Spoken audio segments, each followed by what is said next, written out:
Hi ಎಲ್ಲರೂ ನಮಸ್ಕಾರ. ಇವತ್ತಿನ ಒಂದು ವಿಡಿಯೋದಲ್ಲಿ ಗುರು ಇರುವ ಒಂದು ಸ್ಥಾನದಂತೆ ನಿಮ್ಮೊಂದು ಜ್ಞಾನ ಯಾವ ಥರನಾಗಿರ್ತದೆ ಅಂತ ವಿಡಿಯೋದಲ್ಲಿ ತಿಳ್ಕೊಳ್ಳೋಣ. ಗುರು ಸಾಮಾನ್ಯವಾಗಿ ಜ್ಞಾನಕ್ಕೆ ಕಾರಕವಾದಂಥ ಒಂದು ಗ್ರಹ ಆಗಿರ್ತದೆ ಗುರು. ಈ ಗುರು ಯಾವ ಮನೇಲಿ ಇರ್ತಾನೆ ಅನ್ನೋದು ಆ ಭಾವದ ಬಗ್ಗೆ ನಿಮಗೆ ಜ್ಞಾನ ತುಂಬ ಚೆನ್ನಾಗಿರ್ತದೆ. ಅದು ಯಾವ ಥರ ಅಂತ ವಿಡಿಯೋದಲ್ಲಿ ತಿಳ್ಕೊತಾ ಹೋಗೋಣ. ಮತ್ತು ಗುರು ಇರೋ ಸ್ಥಾನದಂತೆ ನಿಮಗೆ ಬರುವಂಥ ಹಣದ ಮೂಲ ಕೂಡ ನೀವು ಕಂಡುಹಿಡ್ಕೋಬೋದು. ಉದಾಹರಣೆಗೆ ಇದೇನಾದ್ರು ಲಗ್ನ ಆಗಿದ್ದು ಇಲ್ಲೇನಾದರೂ ಗುರುಗ್ರಹ ಇದ್ದರೆ ನಿಮಗೆ ನಿಮ್ಮ ಬಗ್ಗೆ ತುಂಬ ನಾಲೆಜ್ ಇರ್ತದೆ ನಿಮಗೆ. ಮತ್ತು ನೀವು ನಿಮ್ಮ ಮುಖಾಂತರವಾಗಿ ನೀವು ಹಣ ಮಾಡುವಂಥ ಸಾಧ್ಯತೆ ಹೆಚ್ಚಾಗಿರ್ತದೆ. ನಿಮ್ಮಂಥ ಸ್ವಂತ ಜ್ಞಾನದ ಮೂಲಕ ಹಣ ಮಾಡುವಂಥ ಸಾಧ್ಯತೆ ಜಾಸ್ತಿ ಇರ್ತದೆ ನಿಮಗೆ ಇಲ್ಲಿ ಗುರು ಇದ್ದರೆ. ಎರಡನೇ ಮನೇಲಿ ಏನಾದರೂ ಗುರುಗ್ರಹ ಇದ್ದರೆ ನಿಮ್ಮ ಒಂದು ಫ್ಯಾಮಿಲಿ ಬಗ್ಗೆ ತುಂಬ ನಾಲೆಜ್ ಇರ್ತದೆ ನಿಮಗೆ, ಜ್ಞಾನ ಇರ್ತದೆ. ಹಣಕಾಸು ವಿಷಯದಲ್ಲಿ ತುಂಬ ನಾಲೆಜ್ ಇರ್ತದೆ, ಆರ್ಥಿಕ ಜ್ಞಾನ ತುಂಬ ಚೆನ್ನಾಗಿರ್ತದೆ ಎರಡನೇ ಮನೇಲಿ ಗುರು ಇದ್ದರೆ. ಮತ್ತು ಮಾತಿನಲ್ಲಿ ತುಂಬ ಒಂದು ಜ್ಞಾನ ಇರ್ತದೆ, ಮಾತಿನಲ್ಲಿ ಪ್ರಖರ ವಾಗ್ಮಿಯಾಗಿರ್ತಾರೆ ಇವರು. ಮತ್ತು ಎರಡನೇ ಮನೆಯಲ್ಲಿ ಗುರು ಇದ್ದರೆ ನೀವು ಕುಟುಂಬದ ಮೂಲಕ ನಿಮ್ಮ ಕಮ್ಯುನಿಕೇಷನ್ ಮೂಲಕ ನೀವು ಹಣ ಮಾಡ್ಬೋದು.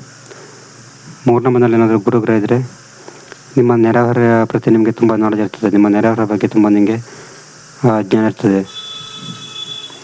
ಸೋಷಿಯಲ್ ಮೀಡಿಯಾ ಮುಖಾಂತರ ನೀವು ಹಣ ಮಾಡ್ಬೋದು. ನಾಲ್ಕನೇ ಮನೆಯಲ್ಲಿ ಏನಾದರೂ ಗುರುಗ್ರಹ ಇದ್ದರೆ ನಿಮ್ಮ ತಾಯಿಯ ಬಗ್ಗೆ ತುಂಬ ನಾಲೆಜ್ ಇರ್ತದೆ, ನಿಮ್ಮ ಒಂದು ಕಂಫರ್ಟ್ ಝೋನ್ ಬಗ್ಗೆ ತುಂಬ ನಾಲೆಜ್ ಇರ್ತದೆ.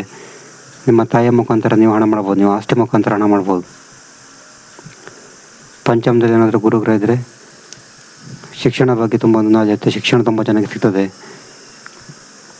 ನಿಮ್ಮ ಪ್ರೇಮಿಯ ಬಗ್ಗೆ ತುಂಬ ಒಂದು ಜ್ಞಾನ ಇರ್ತದೆ ನಿಮಗೆ, ಎಜುಕೇಷನ್ ಬಗ್ಗೆ ತುಂಬ ಜ್ಞಾನ ಇರ್ತದೆ. ಮತ್ತು ನೀವು ನಿಮ್ಮ ಎಜುಕೇಷನ್ನಲ್ಲಿ ನಿಮ್ಮ ಲವರ್ ಮುಖಾಂತರ ನೀವು ಹಣ ಮಾಡ್ಬೋದು.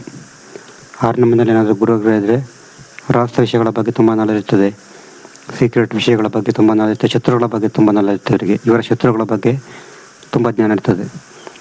ಇವರು ಶತ್ರುಗಳ ಮುಖಾಂತರ ಅಥವಾ ರಹಸ್ಯ ಜ್ಞಾನದ ಮುಖಾಂತರ ಹಣ ಮಾಡ್ಬೋದು. ಏಳನೇ ಮನೆಯಲ್ಲಿ ಏನಾದರೂ ಗುರುಗ್ರಹ ಇದ್ದರೆ ಇವರಿಗೆ ಸಂಗತಿಯ ಪ್ರತಿ ತುಂಬ ನಾಲೆಜ್ ಇರ್ತದೆ, ಸಂಗತಿಯ ಬಗ್ಗೆ ತುಂಬ ಜ್ಞಾನ ಇರ್ತದೆ, ಸಮಾಜದ ಬಗ್ಗೆ ತುಂಬ ಜ್ಞಾನ ಇರ್ತದೆ, ಬಿಸ್ನೆಸ್ ಬಗ್ಗೆ ವ್ಯವಹಾರದ ಬಗ್ಗೆ ತುಂಬ ನಾಲೆಜ್ ಇರ್ತದೆ ಇವರಿಗೆ. ಏಳನೇ ಮನೆಯಲ್ಲಿ ಗುರುಗ್ರಹ ಇದ್ದರೆ ಸಂಗತಿಯ ಮೂಲಕ ಮತ್ತು ಬಿಸ್ನೆಸ್ ಮೂಲಕ ಲಾಭ ಮಾಡ್ಬೋದು. ಎಂಟನೇ ಮನೆಯಲ್ಲಿ ಗುರುಗ್ರಹ ಇದ್ದರೆ ಸೀಕ್ರೆಟ್ ವಿಷಯಗಳು, ರಹಸ್ಯ ವಿಷಯಗಳ ಬಗ್ಗೆ ತುಂಬ ನಾಲೆಜ್ ಇರ್ತದೆ, ಲೈಂಗಿಕ ವಿಷಯದಲ್ಲಿ ತುಂಬ ಒಂದು ನಾಲೆಜ್ ಇರ್ತದೆ ಅವರಿಗೆ. ಎಂಟನೇ ಮನೆಯಲ್ಲಿ ಗುರುಗ್ರಹ ಇದ್ದರೆ ರಹಸ್ಯ ವಿಷಯಗಳ ಬಗ್ಗೆ ಮೂಲಕ ನೀವು ಲಾಭ ಮಾಡ್ಕೋಬೋದು. ಒಂಬತ್ತನೇ ಮನೆಯಲ್ಲಿ ಏನಾದರೂ ಗುರುಗ್ರಹ ಇದ್ದರೆ ಧಾರ್ಮಿಕ ವಿಷಯದಲ್ಲಿ ಧರ್ಮ ವಿಷಯದಲ್ಲಿ ತುಂಬ ನಾಲೆಜ್ ಇರ್ತದೆ ಇವರಿಗೆ, ತುಂಬ ಜ್ಞಾನ ಇರ್ತದೆ ಒಂಬತ್ತನೇ ಮನೆಯಲ್ಲಿ ಗುರು ಇದ್ದರೆ. ಮತ್ತು ನೀವು ಧಾರ್ಮಿಕತೆ ಮೂಲಕ ಕೂಡ ನೀವು ಹಣ ಮಾಡ್ಕೋಬೋದು, ಲಾಂಗ್ ಟ್ರಾವೆಲ್ ಮೂಲಕ ಕೂಡ ನೀವು ಹಣ ಮಾಡ್ಬೋದು. ಹತ್ತನೇ ಮನೆಯಲ್ಲಿ ಏನಾದರೂ ಗುರುಗ್ರಹ ಇದ್ದರೆ ನಿಮ್ಮ ಒಂದು ವೃತ್ತಿಯ ಬಗ್ಗೆ ತುಂಬ ನಾಲೆಜ್ ಇರ್ತದೆ ನಿಮಗೆ, ನಿಮ್ಮ ಒಂದು ಸಮಾಜದ ಬಗ್ಗೆ ತುಂಬ ಜ್ಞಾನ ಇರ್ತದೆ. ಮತ್ತು ಇವರು ವೃತ್ತಿಯ ಮೂಲಕ ತುಂಬ ಚೆನ್ನಾಗಿ ಹಣ ಮಾಡ್ತಾರೆ ಹತ್ತನೇ ಮನೆಯಲ್ಲಿ ಗುರು ಇದ್ದರೆ. ಹನ್ನೊಂದನೇ ಮನೆಯಲ್ಲಿ ಏನಾದರೂ ಗುರು ಇದ್ದರೆ ಇವರಿಗೆ ಸ್ನೇಹಿತರ ಬಗ್ಗೆ ತುಂಬ ಜ್ಞಾನ ಇರ್ತದೆ, ಬಿಸ್ನೆಸ್ ಬಗ್ಗೆ ವ್ಯವಹಾರದ ಬಗ್ಗೆ ಲಾಭದ ಬಗ್ಗೆ ತುಂಬ ನಾಲೆಜ್ ಇರ್ತದೆ ಇವರಿಗೆ. ಇವರು ತುಂಬ ಬೇಗ ಈಸಿಯಾಗಿ ಸುಲಭವಾಗಿ ಲಾಭ ಮಾಡ್ಕೋತಾರೆ, ಬಿಸ್ನೆಸ್ಸು ಸ್ನೇಹಿತರ ಹತ್ರ ಲಾಭ ಮಾಡ್ಕೋಬೋದು. 12ನೇ ಮನೆಯಲ್ಲಿ ಏನಾದರೂ ಗುರುಗ್ರಹ ಇದ್ದರೆ ದೂರ ಪ್ರದೇಶಗಳ ಬಗ್ಗೆ ತುಂಬ ನಾಲೆಜ್ ಇರ್ತದೆ ಇವರಿಗೆ, ದೂರದಿಂದ ಇವರು ಲಾಭ ಮಾಡ್ಕೋಬೋದು.